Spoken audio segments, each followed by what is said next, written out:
Welcome back to Valley News Now. Adam Shalfo joined by Courtney Lockey. Courtney, thank you for joining us. Yeah, thanks for having me. And I don't like mosquitoes. Yeah, Not a fan. I don't think many people do.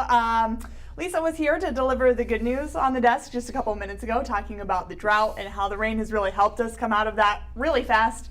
Now I'm here with the bad news. Yeah. And don't get me wrong, an essential part of the ecosystem, I'm sure. But yeah, a pain in the butt. Yeah. And not very fun. But I know you've been very hard at working, and I know probably still far from an expert on these little pests. Getting there. But I know you've learned a lot over the last 2 days. So let's talk about it. Let's talk about the mosquitoes that are coming from all the rainfall that we've had and all that standing water is left behind. Right, so as you mentioned, I'm not a mosquito expert, but somebody who is Ben Prather with the Cass County Vector Control, and I was able to meet and talk with him just a little bit about what they're seeing. They are super busy right now, so the number one question I had for him is really, what does all this rain mean for mosquito season? And right now, all the rain we've seen is really helping them to breed, and he kind of shared a little bit of a warning for us, if you want to share that with everybody. Sure.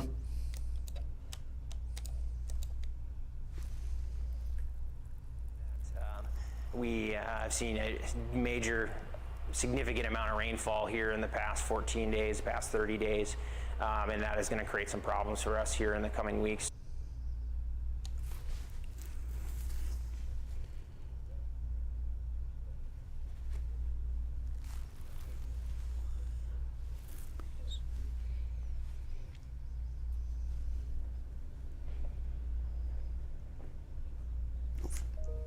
Yeah, so essentially what you just heard him say was that here, the mosquito population, it's going to be bad. It's not bad yet. So right now, it's going to be over the next couple of weeks is when they're really expected. These mosquitoes are being bred. They haven't necessarily hatched right now. So some of what they're doing right now that's really important is they're laying a lot of that product. They're getting out in the fields. You've probably seen their side-by-side ATVs out in the field, their trucks going around. Sure. To prevent them from even hatching. And so actually what a lot of people don't know either is that in the past 3 years, they have only sprayed once, and that was that was actually last year. So since 2020, only one spray. And when I asked him what he thought about this year, he said, I think we're going to have to spray a lot. So that kind of gives us an indication of what we're going to see. They typically don't start breathing or spraying until about 3 weeks into June. So we're not quite there yet, but it's definitely going to be happening. It's definitely going to come. And then I think something that's important to talk about is what can we do as people? I mean, when you think mosquitoes, what do you typically think of protecting yourself? Bug repellent and right.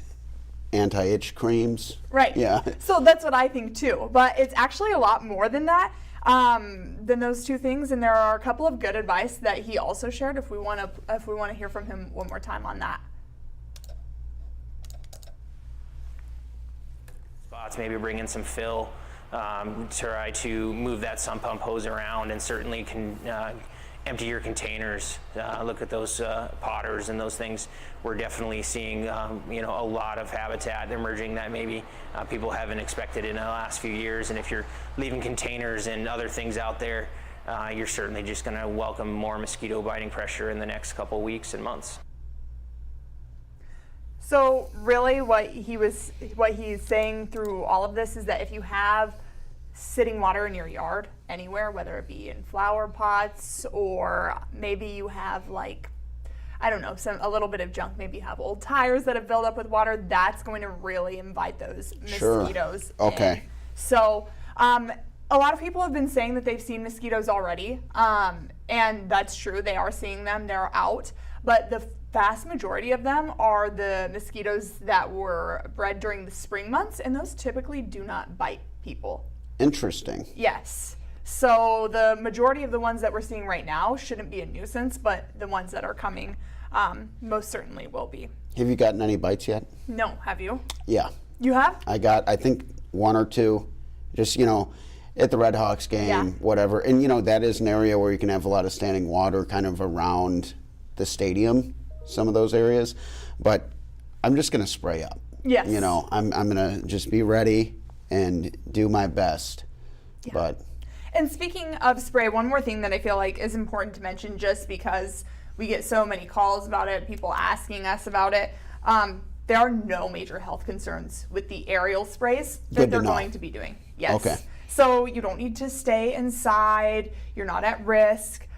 These products are heavily regulated by the state. They're heavily regulated federally. And so, yeah, they're meant to be around us. And one thing Ben even said was, you'll find a lot more chemicals at your home that are way more toxic to you. So for the people who are concerned, we hear you, we understand those concerns, is kind of what Ben had to say about that. But we also do need to use these sprays because mosquito biting is, we can't have that running muck. It could be really bad if they weren't able to apply the spray, especially this year is what that's looking like. that makes a lot of sense. Well, I know you're going to have more on this later today, so what can the viewers expect later on our broadcasts? Yeah, if you want to hear more from the actual expert, Ben Prather, and then I think we're also going to be talking to Summer about how much rain we've seen if you were to miss Lisa's hit.